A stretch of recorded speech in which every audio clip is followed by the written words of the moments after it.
Hello and welcome to Whatcast.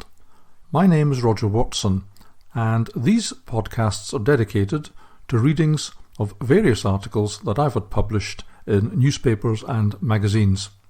They reflect my views on politics, the pandemic, and current affairs. Thank you very much for listening. Should we have left the EU? This is my Unity News Network column of the 27th of September 2021. I left the country for a few days recently and returned to chaos, so I think I'll think carefully before I go away again. We're running out of gas, there's a panic buying of fuel, and some of this results from not having enough lorry drivers. The Remoaners have been relatively quiet for a few months, distracted as they were by the global pandemic. There has been a remarkable and almost perfect correlation between the extent to which someone is pro-Remain and is also COVID orthodox. The Remoaners have been delighted with the lockdown, for example, being the kind of people who love a good crisis, especially one whereby they can preach to the great unwashed about wearing masks, getting vaccinated and maintaining social distancing. One of these characters down our street could be heard shouting, 2 feet please, 2 feet, as he walked to and from the shops. Remoaners are out of touch with what the majority in this country wanted when it voted for Brexit, and research shows that they are also out of touch with the reality of the pandemic panic-induced measures. Areas with low support for Brexit are more likely to be areas where people are happier with lockdown measures, such as working from home and isolating themselves from other people, in addition to isolating themselves from reality. Of course, this is because they are largely the kind of people who can work at home, while the working classes bring things to them.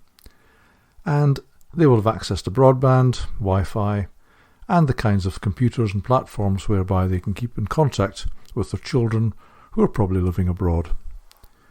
But the imminent fuel and transport crisis has distracted them and diverted their attention from masked-up, socially distanced, have you had your vaccine visits to Waitrose, and back to their raison d'etre, Brexit.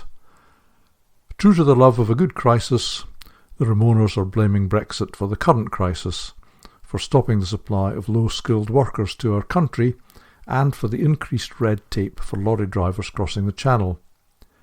Transport Secretary Grant Shapps has denied that Brexit is to blame, as we're not alone in having some of these problems. Of course, there's also the matter of the ludicrous restrictions on travel that remain as a vestige of the pandemic panic. Remoaners simply smile pityingly at you if you point out that some of these measures were unnecessary and have done damage way in excess of the coronavirus. Much easier to blame Brexit.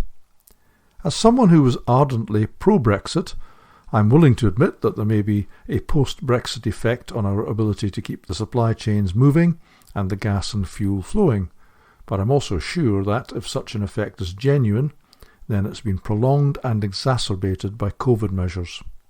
One way or another, we'll get round this, and if the government's worried about anti-lockdown and anti-vaccine mandate protests, wait until the lights go out and the heating goes off.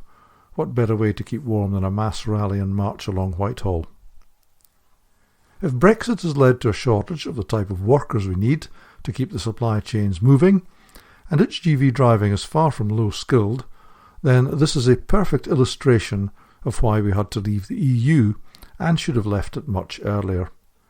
Being in the EU meant that certain industries and occupations were stacked with people from less opulent parts of Europe and who were willing to work for low wages.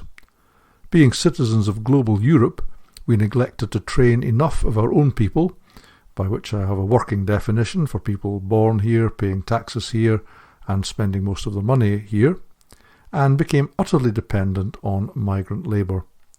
Maybe we will invest in our own people now and pay decent living wages to them. Nobody said leaving the EU was going to be easy, but we did say that it would be fairer and that in due course it would be better. Should we have left the EU? The answer is still yes. This podcast was produced in association with youthpublicationslimited.com.